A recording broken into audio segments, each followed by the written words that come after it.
BBA, BCA, BCom computer కోర్సులో 100% placement లభించే ఏకైక డిగ్రీ కాలేజ్ కూకట్పల్లిలోని I3 డిగ్రీ కాలేజ్ 8367215215. నమస్తే సురేష్ బాబు గారు. నమస్కారం అండి కీర్తి గారు. ద్వాదశ రాశుల్లో భాగంగా ఈ శ్రీ విశ్వవసునామ సంవత్సరంలో మకర రాశి వారికి ఎలా ఉండబోతుందో తెలుసుకుందాం. సో మకర రాశి వారికి చూసుకుంటే ఒక లైన్లో చెప్పాలంటే చాలా బాగుందని చెప్పాలి. ఓకే, రెండు విషయాలు కేర్ఫుల్గా ఉండాలి. కీర్తి గారు, ఏది జరిగినా ఒక మంచిగా జరుగుతుంది అంటారు కదండి. మనం చేసాము, ఇది మళ్ళీ రీషూట్ చేస్తున్నాం కదా.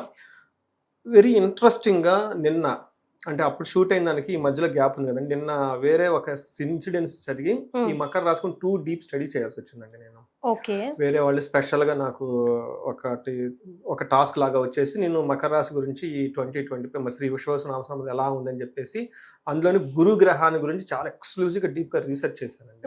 చాలా లిటరేచర్ కూడా చదివాను నేను. ఒక్క 2 పాయింట్స్ యాక్చువల్గా ఇప్పుడు ఇందులో మనం షేర్ చేసుకుందాం. సో అదేమంటారంటే అది పోవటం మంచిదే, ఎందుకంటే ఈ 2 పాయింట్లు చాలా ఇంపార్టెంట్ కాబట్టి యాడ్ చేయాలని మనకి డివైన్ ఫ్లో రాసింది కాబట్టి అంతే. నిన్ననే టైం స్పెండ్ చేశాను, ఎందుకంటే ఆల్రెడీ నేను మకర రాశి ఫలాలు చేసినప్పుడు 15 days టైం అంతా స్పెండ్ చేశాను. కానీ ఎక్స్క్లూజివ్గా మకర రాశి గురించి రియల్ లైఫ్లో ఒక కేసు వచ్చేసి దాని గురించి సాల్వ్ చేస్తూ ఈ యాన్షియంట్ తమిళ్ స్క్రిప్చర్స్ కొన్ని, వేదిక్ స్క్రిప్చర్స్ కొన్ని, తర్వాత తమిళ్ స్క్రిప్చర్స్ లా ఉంది, ఇలా ఒక కంపారిజబుల్ రీసెర్చ్ స్టడీ లాగా చేస్తూ మకర రాశి గురించి ఎక్స్క్లూజివ్ 1 hour 1.5 hours స్టడీ చేశానండి మళ్ళీ ఫ్రెష్గా ఎలా ఉండబోతుంది రియల్ లైఫ్లో అని. సో ఆ పాయింట్ కూడా ఇక్కడ కవర్ చేసి చెప్పుకున్నాం అండి. తప్పకుండా. సో ఇందులో మీరు శ్రీ విశ్వవసునామ సంవత్సరం మనకు ఆల్రెడీ ఇందాక చెప్పుకున్నట్లు దీని యొక్క విశిష్టత మనం అయితే ఇందులో ఒక ముఖ్యమైన విషయం ఏంటంటేనండి, మనకి 60 సంవత్సరాలు మనకి తెలుగులో షష్ఠి పూర్తి అంటారన్నమాట. మనిషి యొక్క ఆయుష్ 120 సంవత్సరాలు జ్యోతిష శాస్త్రం ప్రకారం. ఎప్పుడైతే 60 సంవత్సరాలు దాటిపోయారో దీన్ని మిడ్ లైఫ్ అంటారు, మిడిల్ లైఫ్ వచ్చేసింది అంటారన్నమాట. అయితే 40 years మిడిల్ లైఫ్ కాదండి, అది మనకి 40 years వరకు యంగ్ లైఫ్ అంటారు. లేదంటే ఇప్పుడు మనకి ఏంటంటే అప్గ్రేడెడ్ స్టాటిస్టిక్స్ ప్రకారం ఇది మనకి 45 నుంచి 60 years కూడా మిడిల్ లైఫ్ వస్తుంది. మన వేదిక్ కల్చర్లో, మన సనాతన ధర్మంలో మధ్య వయసు అంటే 60 సంవత్సరాలు. బట్ అన్ఫార్చునేట్ థింగ్ ఏమంటే 40 అనగానే మిడ్ లైఫ్ అని, but 40-45 still they are youngsters అండి. వాళ్ళకున్న లైఫ్ స్టైల్ కానివ్వండి, ఆ ఫుడ్ బట్టి వాళ్ళకి అలా ఫీల్ అయిపోతూ ఉంటారు. ఈ 60 years లో మనకి షష్ఠి పూర్తి చేసుకుంటారు. ఎందుకు షష్ఠి పూర్తి చేసుకుంటారు అంటే వీళ్ళు సక్సెస్ఫుల్గా హాఫ్ ఆఫ్ ది లైఫ్ని కంప్లీట్ చేశారు. సెకండ్ హాఫ్లో ఇప్పటికి వచ్చేటప్పుడు వీళ్ళకి పిల్లలు కానివ్వండి, తర్వాత మనవాళ్ళు, పెళ్ళిళ్ళు, ఒక స్టేజ్ వచ్చేసి నెక్స్ట్ లైఫ్కి వెళ్ళిపోతూ ఉంటారండి. ఇక్కడ మనకి చేయాల్సిన పనులు కూడా ఇంకా చాలా ఉంటాయి. నెక్స్ట్ 60 years లో మనకి సమాజానికి హెల్ప్ చేసుకోవాలి, తర్వాత చెట్లు నాటాలి, మనకి సప్త సంపత్ అని చెప్పేసి 6 రకాల సంపత్తులు ఉంటాయి. 7 రకాల సంతానం ఉంటారు, 6 రకాల సంపత్తులని మనకి వేదిక్ కల్చర్లో చెప్తూ ఉంటారు. ఒకటి ఏమంటేనండి మనకు పుట్టిన సంతానం ఇది అయిపోయిందండి, వాళ్ళకి పెళ్లి చేసి వాళ్ళ పిల్లలు వాళ్ళకి వదిలేసేయాలి. అన్ఫార్చునేట్ థింగ్ ఏమంటారంటే వాళ్ళు వదిలిపెట్టరు, ఇంకా పట్టుకొని బ్రెయిన్ లో కూర్చొని ఉంటారు. నా కొడుకు నా కోడలు నన్ను చూడలేదు, ఈ ఆశ్రమాల్లో పడి వృద్ధాశ్రమం ఏడుస్తూ ఉంటారు. మనకి తమ్ముళ్ళు చాలా సెంటిమెంట్గా పెడతా ఉంటారు. యాక్చువల్గా నాకు అలా పెడితే నచ్చదండి, ఎందుకంటే వాళ్ళు యాక్చువల్ చేయాల్సిన సమాజం ఇంకా చాలా ఉన్నాయండి. ఎంతకాలం నా కొడుకు నా కూతురు అని ఆడుకుంటూ ఉంటారండి, నేను ముసలో ఉండే పని కాదండి, అసలు అది కాదు. మన సిస్టంలో మనకి వనప్రస్థాశ్రమం, తర్వాత మనకి నదులను కాపాడుకోవాలి, తర్వాత చెట్లను కాపాడుకోవాలి, సత్రాలు కట్టించాలి, పూలం చెట్లు పెంచాలి.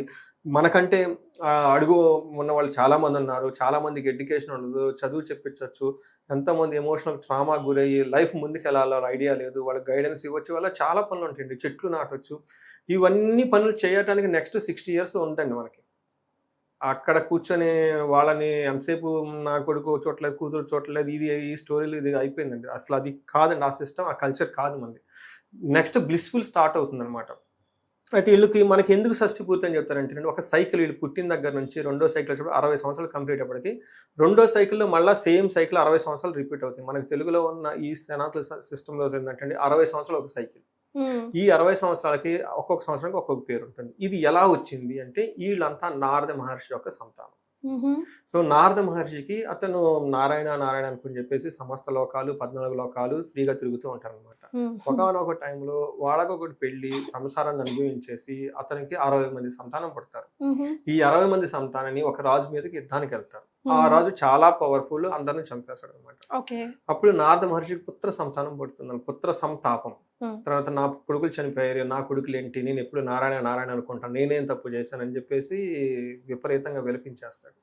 ఆ టైంలో విష్ణుమూర్తి ప్రదక్షిణం అయ్యి మీ కొడుకులు ఒక గొప్ప కార్యం గురించి సూక్ష్మ శరీర రూపంలో లేక సూక్ష్మ రూపంలో ఉండేసి ప్రతి సంవత్సరాన్ని వాళ్ళు కాపాడుతూ ఉంటారు. లయ, సృష్టి, స్థితి, ఇలాంటి స్థితిని అంటే ఈ ఈ ఈ కాలచక్రం నడుస్తూ ఉండాలి కదండి, ఈ మన లైఫ్ జరుగుతూ ఉండాలన్నమాట, వాటిని కాపాడుతూ ఉంటారు.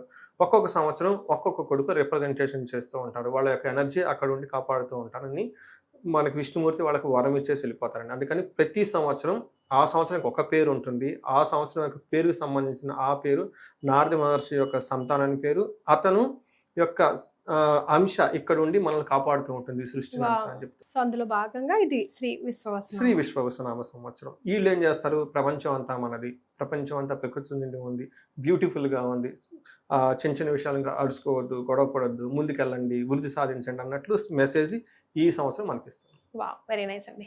సో ఇన్ డెప్త్ గా మకర రాశి గురించి తెలియజేస్తా అన్నారు కదా. 2 న్యూ పాయింట్స్ మనం యాడ్ చేద్దామండి ఈసారి. ఇందులో మకర రాశి కనుక చూసుకుంటే వీళ్ళకి చెప్పేది ఏం లేదండి, ఏలినాటి శని ఆ బాధలన్నీ పడేసి వీళ్ళు మహర్షులు అయిపోయారు ఈ 7.5 years లో. వీళ్ళందరికీ కంగ్రాచులేషన్స్ చెప్పాలి మనం, ఎందుకంటే 7.5 సంవత్సరంలో వాళ్ళు బంగారాన్ని చెక్కి ఒక జ్యువెలరీ రూపం వచ్చేసింది ఇప్పుడు.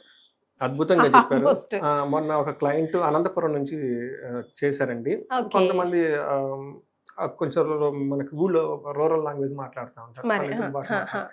గురువు గారు నాకు చెంపదబ్బ చెప్పు దబ్బ 2 తగిలినాయండి అని. నాకు ఆ మాట భలే నవ్వు చేసింది, ఆ మాట వాడేసరికి అనమాట. అందుకని ఇప్పుడు మీరు మహర్షులు అయిపోయారు, జీవితం యొక్క సత్యాన్ని, రిలేషన్షిప్ యొక్క సత్యాన్ని అర్థం చేసుకొని ఈ మకర రాశి వాళ్ళు మహర్షులు అయిపోయారు. ఇంకా నుంచి వీళ్ళని మహర్షులను పిలవాలి, ఈ సక్సెస్ఫుల్ గా ఎవరైతే కంప్లీట్ చేశారో. వీళ్ళకి ఉత్తరాషాఢ 2, 3, 4 పాదాలు, శ్రవణం 1, 2, 3, 4 పాదాలు, ధనిష్ట 1, 2 పాదాలు అంతా మకర రాశి. వీళ్ళకి మనకి పేరు బలం జో, ఝా, జీ, జూ, జే, జో, ఖా, గా, గి. వాళ్ళంతా కూడా మనకి గీత, గాయత్రి పేర్లు ఉన్నవాళ్ళు, కామన్గా ఉండేవాళ్ళు, జ్యోతి ఉన్న వాళ్ళంతా ఈ పేర్లో వస్తూ ఉంటారండి మకర రాశి. వీళ్ళకి మనకి ఆదాయం, వ్యయం, రాజ్యపూజ్యం, అవమానం కనుక చూసుకుంటే వీళ్ళకి ఆదాయం 14, వ్యయం 2 అండి. తర్వాత రాజ్యపూజ్యం 4, అవమానం 3. సో ఈ ప్రకారంగా మనం చూసుకుంటే వీళ్ళకి ఆదాయం చాలా బాగుంది, రాజ్యపూజ్యం కూడా చాలా బాగుందండి. ఇవి ఒక ఫెంటాస్టిక్ ఫిగర్స్ వీళ్ళకి. సూపర్. సో వీళ్ళు మహర్షులు కాబట్టి ఇవి ఏమంటారంటే వాళ్ళకి చెల్లించరు అనమాట. వస్తేరని పోతే పని, మన లైఫ్ మనకి వెళ్ళిపోదాం అన్నట్లు అంటారు అనమాట. Don't care policy.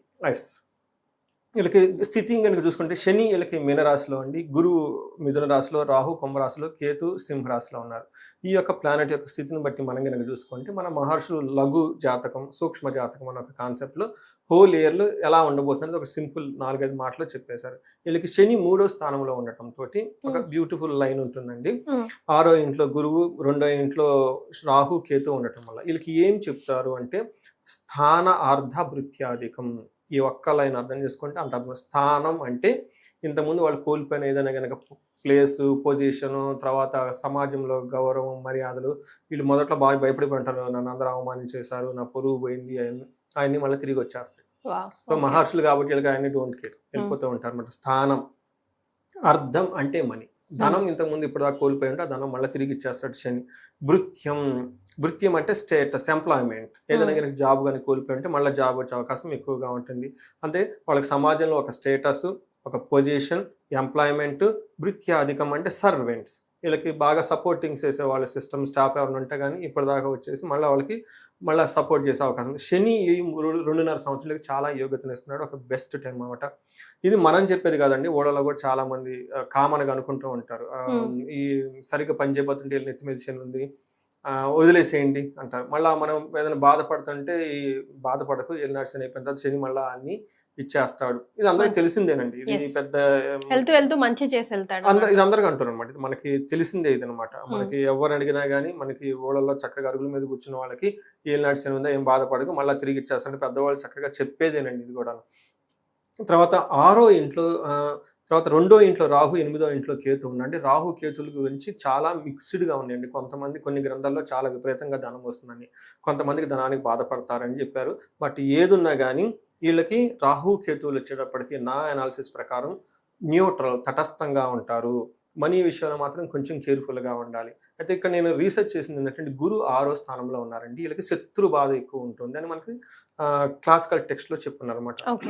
సో ఇది ఓవరాల్గా చూసుకుంటే ధన ప్రవాహం కానివ్వండి, శత్రు బాధలు పెరిగే అవకాశం ఎక్కువగా ఉంటుంది. ధనం విషయంలో చాలా క్లారిటీగా ఉండి 1-2 సార్లు ఆలోచించుకొని ధనం విషయంలో ఖర్చు పెట్టుకోవాలి. మనం డీటెయిల్స్ కనుక చూస్తే శని యాక్చువల్గా 3వ ఇంట్లో మారటం వల్ల ఏం జరుగుతుంది అంటే వీళ్ళకి 5th హౌస్ని 12th హౌస్లో కూడా చూస్తూ ఉండటం వల్ల వీళ్ళు పిల్లల విషయంలో వాళ్ళ చదువు విషయంలో స్లోగా ఉంటారు. ఓకే. సో ఇంపార్టెంట్ తీసుకోవాలి. ఖర్చు విపరీతంగా పెట్టేస్తారు, ఓవర్ ఎక్స్పెండిచర్. ఇది వీళ్ళకి చాలా చాలా డ్రాబ్యాక్ అండి. ఎందుకంటే ఈ మకర రాశి వాళ్ళు ధనానికి చాలా కష్టపడుతున్నారు ఇప్పుడు వాళ్ళకి ఒక పొజిషన్లోకి వస్తూ ఉన్నారు అనమాట. ఈ టైంలో ఓవర్గా ఏమంటారు అంబిషన్, ఓవర్గా don't take it granted, excite అయిపోయి ఖర్చులు పెట్టేయద్దు. ఖర్చుల విషయంలో చాలా చాలా కేర్ఫుల్గా ఉండాలి. అయితే శని 3వ ఇంట్లో ఉండటం వల్ల ఏం జరుగుతుందంటే స్త్రీ భోగం చ మనస్సౌఖ్యం బుద్ధి యత్నాది సిద్ధికృత్ స్వస్థాన ప్రాప్తి ఆరోగ్యం రవి పుత్రే తృతీయగే అని మనకు సంస్కృతంలో చెప్తారు. అంటే వీళ్ళకి స్త్రీ భోగం అంటే లేడీస్ అయితే జెంట్స్ అయితే లేడీస్ వల్ల ఏమవుతుందంటే ఇప్పటిదాకా భార్యాభర్తల మధ్య ఏదైనా డిస్టర్బెన్స్ ఉన్నా, లేదంటే బాస్ కొంతమంది colleagues, male colleagues, female colleagues ఉన్నా, లేదంటే మనకి పక్కన ఇళ్లలో డిస్టర్బెన్స్ క్రియేట్ చేస్తూ ఉంటారు అనమాట ఎవరో ఒకళ్ళు. ఏదో ఒకటి అనమాట, వాళ్ళ మధ్య మిస్అండర్స్టాండింగ్స్ ఏమైనా ఉంటే కనుక ఉంటే ఆ మిస్అండర్స్టాండింగ్స్ అన్ని పోయేసి వాళ్ళతో కలిసి చక్కగా ఎంజాయ్ చేస్తూ పనులు చేసుకుంటారండి. ఓకే. తర్వాత మనస్సు అంతా చాలా సౌఖ్యంగా ఉంటుంది. ఇప్పటిదాకా వీళ్ళకి ఏలినాటి ప్రభావంతో చికాగ్గా, కన్ఫ్యూషన్ గా, స్ట్రాటజీ లేకుండా కలిసి మైండ్ చాలా హ్యాపీగా ఉంటుంది. తర్వాత బుద్ధి యత్నాది సిద్ధికృత్ ఇస్ వెరీ వెరీ ఇంపార్టెంట్ అండి మకర రాశి వాళ్ళకి కనుక చూసుకుంటే. పర్టికులర్గా వీళ్ళకి సెకండ్ స్టేజ్లో ఉన్నప్పుడు ఏమవుతుందంటే అండి మతి భ్రంశం అంటారు. ఏలినాటి శని ఉన్న టైంలో ఏ పని చేసినా కానీ వాళ్ళకి క్లారిటీ ఉండదు, ఐడియా ఉండదు, భయపడుతూ ఉన్న మైండ్ ఇప్పుడు ఏమవుతుందంటే బుద్ధి యత్నాసిద్ధి మైండ్ చాలా క్లారిటీగా ఉంటుంది. చాలా చాలా క్లారిటీగా ఉంటుంది, డెసిషన్ చాలా యాక్యురేట్గా తీసుకుంటారు, ఎగ్జిక్యూషన్ పర్ఫెక్ట్గా ఉంటుంది, అనుకున్న పని వస్తుంది. అంటే ఈ పని చెయ్యాలి అని అనుకుంటే ఇలాంటి ప్లానింగ్ ఉండాలి, ఇలా ఎగ్జిక్యూషన్ ఉండాలి, ఇలా రిజల్ట్ ఉంటుంది, మొత్తం అలైన్మెంట్ అవుతుంది. అంటే మనకి ప్లానింగ్ ప్రాక్టీస్ రిజల్ట్ అంటారు కదండి, మన కార్పొరేట్లో చదువుకుంటూ ఉంటాను అనమాట. మీటింగ్స్ లో చెప్తూ ఉంటారు ఇది ప్లానింగ్, ఇది ఎగ్జిక్యూషన్, ఇలా రిజల్ట్ కావాలని. ఈ టైంలో 3 అలైన్మెంట్ అయిపోతుంది. ఏదైతే ప్లాన్ చేస్తారో దాన్ని కరెక్ట్గా ఎగ్జిక్యూట్ చేసి కరెక్ట్గా రిజల్ట్ చూపించేస్తారు. సూపర్. స్వస్థాన ప్రాప్తి, అప్పటిదాకా వాళ్ళు ఏదైనా కోల్పోయి ఉంటే అవన్నీ మళ్ళీ తిరిగి వచ్చేస్తే ఆరోగ్యం బాగుంటుంది. సో ఇది మనకి శని వచ్చేటప్పటికి ఇచ్చే ఓవరాల్ స్టేటస్. అయితే గురువు ఏం చేస్తున్నారంటే 2nd హౌస్ 10th హౌస్లో చూడటం వల్ల ధనం ప్రవాహం చాలా బాగుంటుంది. గురువు వల్ల ధనానికైతే ఎక్కడా లోపం ఉండదు. 2 ప్లానెట్స్ కూడా ధనం విషయంలో చాలా చాలా సపోర్ట్ ఇస్తున్నాయండి. ఇది గురువు కానివ్వండి, తర్వాత వీళ్ళు కానీ. తర్వాత 10th హౌస్లో ఉండటం వల్ల వాళ్ళకు ఉన్న పొజిషన్లో కొంచెం స్ట్రెస్ ఫీల్ అయ్యే అవకాశం చాలా చాలా ఎక్కువగా ఉంటుంది. నెక్స్ట్ వీళ్ళు 6th హౌస్లో గురువు ఉండటం వల్ల ఏం జరుగుతుంది అనేది అంటే ధారాపుత్ర విరోధచ్చ స్వదనే కలహస్తదా అని చెప్పంటే భార్యతోటి పుత్రులతోటి కొంచెం గొడవపడే అవకాశం ఎక్కువగా ఉంటుంది. చోర అగ్ని నృప భీతిచ్చ, నేను రీసెర్చ్ చేసింది ఈ ఒక్క పాయింట్, చోర అగ్ని నృప భీతిచ్చ. సో ఈ ఒక్క పాయింట్ని పట్టుకొని మళ్ళీ నేను క్లాసికల్ టెక్స్ట్ని నేను 1-2 సార్లు రివ్యూ చేసుకొని English books, Telugu books, Tamil ఇవన్నీ బుక్స్ అన్ని చూసుకొని ఈ శ్లోకం గురించి బాగా రీసెర్చ్ చేయాలి. వేరే వాళ్ళని స్పెసిఫిక్గా అడిగారు, ఏంటండి మాకు పెద్ద పెద్ద ప్రాజెక్ట్స్ ఉన్నాయండి డౌన్ టు లైన్, మీరు గురువు గురించి చెప్పారు కదా ఒకసారి మాకు ఒకసారి రివ్యూ చేస్తారంటే నేను మళ్ళీ వాళ్ళ గురించి మళ్ళీ 1-2 సార్లు రివ్యూ చేశాను అనమాట, హోల్ లిటరేచర్ అంతా. అంటే మనకి టెక్స్ట్లో కొన్ని సపోర్ట్గా ఉంటాయి, కొన్ని అగెనెస్ట్గా ఉంటాయి, అది కామన్, అది సహజం మనకి. ఇది మనకి జూపిటర్ ఉండడం వల్ల చోర అగ్ని రూపబీచ అంటే అగ్ని ప్రమాదాలు జరిగే అవకాశం ఎక్కువగా ఉంటుంది. ధనం కూలిపోయి అంటే ధనం వీళ్ళు దాచుకోవాలి, అంటే థెఫ్టింగ్ జరిగే అవకాశం ఎక్కువగా ఉంటుంది. ఓకే, అంటే ఏ రకంగా అగ్ని ప్రమాదాలు జరిగి ఆస్తులు నష్టమయ్యే అవకాశం ఎక్కువగా ఉంటుంది. రెండోది థెఫ్టింగ్, వీళ్ళు దాచుకున్న బంగారం కానివ్వండి, డబ్బులు కానీ జరిగి థెఫ్టింగ్, పిక్ పాకెటింగ్ లాగా హెవీగా పోయే అవకాశం ఎక్కువగా ఉంటుంది. అంతేకాకుండా ఇన్కమ్ ట్యాక్స్ లాంటి రైడ్లు జరిగే అవకాశం ఎక్కువగా ఉంటుంది. సో ఇవి 3 మళ్ళీ నేను ఒకసారి క్లాసికల్ టెక్స్ట్ రివ్యూ చేసి, ఇది మకర రాశి వాళ్ళకి చాలా కాషన్గా ఉండాలి. ఓకే, మీకు అన్ని విధాల డోర్లు ఓపెన్ అయిపోయినాయి అదృష్ట దేవతకి, ధనం ప్రవాహం కానివ్వండి, అందరూ వచ్చి సపోర్ట్ చేస్తూ ఉంటారు. ఈ టైంలో మిమ్మల్ని చీట్ చేసి ధనం కోల్పోయే అవకాశం ఎక్కువగా ఉంటుంది, థెఫ్టింగ్ జరిగే అవకాశం ఎక్కువగా ఉంటుంది. ఈ 2 విషయాల్లో చాలా చాలా జాగ్రత్తగా పెట్టుకోవాలి. ఇంకొక విషయం ఈ శ్లోకంలో లేదు, బట్ అది నేను వేరే టెక్స్ట్ బుక్స్ చూస్తున్నప్పుడు అందులో ఏమని చెప్పారంటే మకర రాశి వాళ్ళకి either జెంట్స్ ఆర్ లేడీస్, ఒక విడో, ఓకే, ఈ may be gent are lady తో వీళ్ళతో చాలా సన్నిహితంగా ఉండి వీళ్ళని చీట్ చేసే అవకాశం ఎక్కువగా ఉంటుంది. చాలా చాలా కేర్ఫుల్గా ఉండండి. సో అబ్బాయి అయినా అమ్మాయి అయినా ఆల్రెడీ హస్బెండ్ కోల్పోయిన వాళ్ళు, వైఫ్ కోల్పోయిన వాళ్ళు మళ్ళీ రీకనెక్ట్ అవ్వడానికి ట్రై చేసి మనం మోసపోతాం. మోసపోసి వాళ్ళు రాకపోతే ఏమవుతుందంటే వాళ్ళు ఆల్రెడీ దే ఆర్ సఫర్డ్ కదండి. ఆ ఎమోషనల్ గార్బేజ్ వీళ్ళ మీద వేసి కంటామినేట్ స్పాయిల్ చేసే అవకాశం ఎక్కువ. ఓకే. ఇది నేను ఒక తమిళ్ స్క్రిప్చర్స్ లో చదివానండి. దీని గురించి చాలా రాశారు వాళ్ళు. ఓకే. అది నేను నా నార్మల్ ప్రెజెంటేషన్ ఇవ్వలేదు. నేను వేదిక్ కాబట్టి అది తమిళ్ స్క్రిప్చర్స్ లో పేరు కూడా మర్చిపోయానండి నేను. అది ఎవరు ఆథర్ రీసెర్చ్ చేశాను అనమాట. ఈ 2 పాయింట్స్ నేను వాళ్ళకి చెప్పాను అనమాట. చెప్తే వాళ్ళు ఆల్మోస్ట్ సెన్స్ అయ్యారు. అవునండి మీరు చెప్పేది విజువలైజ్ చేసుకుంటే we are edge of that. Okay. చాలా డిస్కషన్ జరిగిందండి. ఈ పాయింట్ మేబీ మనం అందులో లాస్ట్ షూట్ చేసిన మిస్ అయింది కాబట్టి ఇందులో ఇప్పుడు యాడ్ చేసామండి. ఇది చాలా ఇంపార్టెంట్. సో ఇప్పుడు శని గురించి సన్ గురించి మాట్లాడుకున్నాం. రాహుకేతుల పరిస్థితి. రాహు వచ్చేటప్పటికి అగైన్ వీళ్ళకి ఐశ్వర్య పరంగా, కీర్తి పరిస్థితుల పరంగా మనకేం చెప్తా అంటే సౌభాగ్యం, ఆరోగ్యం, అర్ధలాభం, యశత్కరం, వాక్ పౌరుషం, వినోదం చ ధనస్థానికే ఫణి అని చెప్తారు. అంటే కుటుంబ స్థానంలో ఫణి ఉండటం వల్ల ధనం విపరీతంగా వచ్చేస్తుంది. కొన్నిసార్లు ఎక్కడ ఎలా వస్తుంది వీళ్ళకి ఐడియా ఉండదు. ఉదయాన్నే చూస్తే అకౌంట్లో డబ్బులు ఉంటాయి, అది ఎలా పడుతుందో అర్థం కాదు. అదే అలా ఒక్కోసారి అనిపిస్తుంది కదండి, సడన్ గా మనకు తెలియదు డబ్బులు అకౌంట్లో వచ్చేస్తాయి, ఆ టైంకి ఏదో విధంగా డబ్బు వచ్చేస్తుంది, బాగుంటుంది. అయితే కఠినంగా మాట్లాడతారంటే వీళ్ళు చాలా చాలా కేర్ఫుల్గా. ఎందుకంటే వీళ్ళు మహర్షులు అయ్యారు ఆల్రెడీ, చాలా ఇబ్బందులు పడటం వల్ల ఆ గొప్పతనాన్ని మళ్ళీ మీరు కోల్పోకూడదు. ఆ హంబుల్నెస్, ఆ వినయము, అప్పటిదాకా మీ అకౌంట్లో ఉన్న 1 లక్ష 1 కోటి రూపాయలతో సమానం ఈ టైంలో 1 లక్ష నథింగ్ అన్న దగ్గర నుంచి 1 లక్ష కోట్లతో సమానమైన ఫీలింగ్ రోజుల్లో గుర్తుపెట్టుకొని అందరితో చాలా హంబుల్గా ఉండాల్సిన అవసరం ఉందండి. కఠినంగా వీళ్ళు మాట్లాడకూడదండి. ఎస్. మరి గురు ఇప్పటిదాకా మనం చెప్పుకున్నామండి. గురు చోరాజ్ఞ రూపభీతి అంటే దొంగతనం జరిగే అవకాశం ఎక్కువగా ఉంది. పుత్రులతో గొడవ అవకాశం ఎక్కువగా ఉంటుంది. Plus widow somebody will definitely around them will effect, లూర్ them or something they will spoil them. Right. So నక్షత్రాల ప్రకారం ఎలా ఉంది?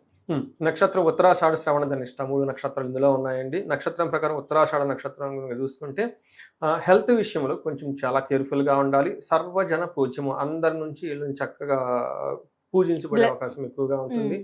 దేహ పీడనం, హెల్త్ కాంప్లికేషన్స్ ఉండే అవకాశం ఎక్కువగా ఉంటుంది. అయితే వీళ్ళకి ఉత్తరాషాఢ నక్షత్రం వాళ్ళకి అనుకున్న ఏదైనా ఒక పని, ఒక విజన్, ఒక డ్రీమ్ ఏదైనా ఉంటే అవి మధ్యలో ఆగిపోయి ఇబ్బంది పడే అవకాశం ఎక్కువ, ముందుకు వెళ్ళదండి. అది మరణ తుల్యం అంటారు. ఇది కొంచెం మైండ్లో పెట్టుకొని వీళ్ళకి శనికి సంబంధించిన పరిహారాలు, అమృత మృత్యుంజయ హోమం ఇవన్నీ చేసుకుంటూ ఉండాలి. అలానే శ్రవణ నక్షత్రం వాళ్ళు రాజ్యలాభం ఉంది, ప్రమోషన్స్ వచ్చేస్తాయి, హైఫై పొజిషన్కి వెళ్ళిపోతారు. వీళ్ళు రాజశ్యామల యాగం చేసుకోవడం చాలా చాలా ఇంపార్టెంట్ అండి.